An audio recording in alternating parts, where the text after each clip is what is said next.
పాట. సో మా కోసం ఒక 2 లైన్లు పాడి దాని తర్వాత మీ స్పీచ్ని స్టార్ట్ చేయాల్సిందిగా రిక్వెస్ట్ చేస్తున్నాం.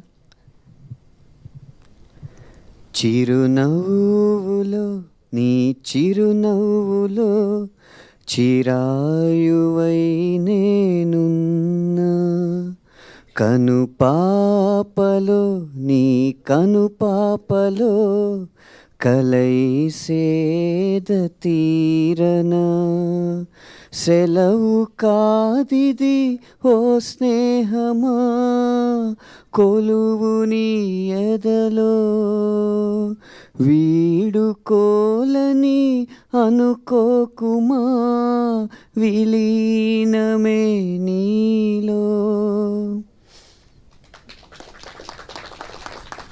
3 గంటల సినిమా చూసిన తర్వాత నా కలం నుంచి జాలువారిన 3 స్టాంజాలు ఇవి.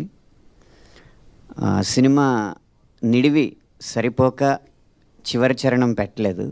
ఈ సినిమా సారాంశం అంతా ఆ చరణంలో పొందుపరచడం జరిగిందనమాట.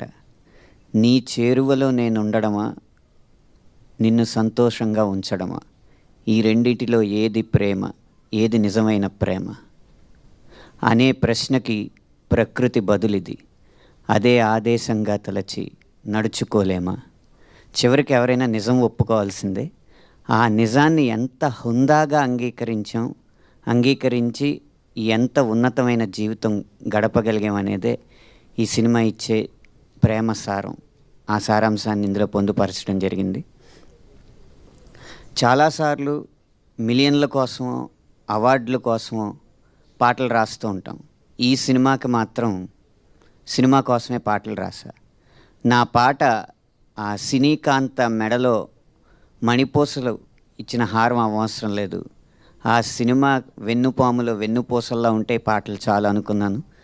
అలాగే చూస్తున్నంతసేపు కూడా కథని పట్టుకుని వదలకుండా పాటలు కొనసాగిన తీరు, ఆ పాటలకి మీరిచ్చిన స్పందన కూడా నన్ను ఎంతో ఉద్వేగానికి లోన్ చేసింది.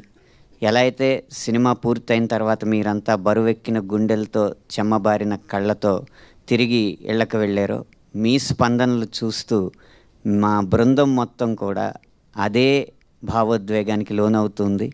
ఈరోజు ఆ బుక్ మై షో యాప్లో గంటకి ఎన్ని టికెట్లు అన్న గ్రాఫ్ అలా పైకి వెళ్ళే కొద్దీ మా కళ్ళంట నీళ్ళు అలా కిందకి జారుతూనే ఉన్నాయి. ఇంత మంచి సినిమాని ఆదరించినందుకు మీ అందరికీ శతద కృతజ్ఞతలు తెలియజేసుకుంటున్నా.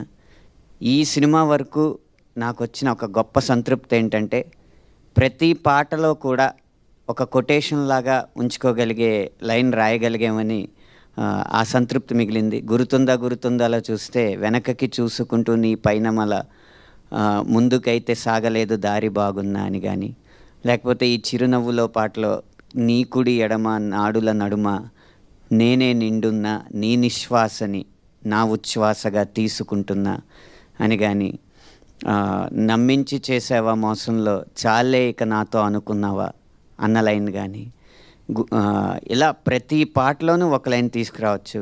జిగితారా అయితే భావకవిత్వపు ఛాయలు కనిపించిన లైన్లు.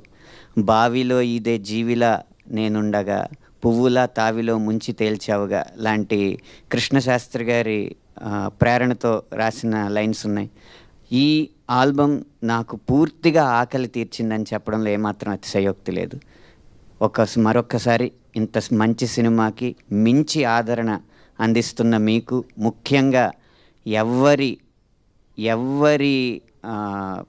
విశ్లేషణలు పట్టించుకోకుండా మా భావోద్వేగాలకి మేమే విలువిచ్చుకుంటామని చెప్పి ఆడవాళ్ళందరూ కదిలొచ్చి కోట్లు థియేటర్లకి గుమ్మరిస్తున్న తీరు చూస్తుంటే, ఒక్కసారి ఆడవారిని నమ్మితే ఆదిపరాశక్తి కూడా ఈ సినిమాని ఆపలేదు అని నిరూపించారు. అందుకు ఈ 2 తెలుగు రాష్ట్రాల్లోని ఆడవారందరికీ కూడా మనస్ఫూర్తిగా కృతజ్ఞతలు తెలియజేసుకుంటూ విరమిస్తున్నాను. థ్యాంక్ యూ అనంత్ శ్రీరామ్ గారు. Thank you so much. మిమ్మల్ని వేదిక మీద ఉండవలసిందిగా రిక్వెస్ట్ చేస్తున్నాను.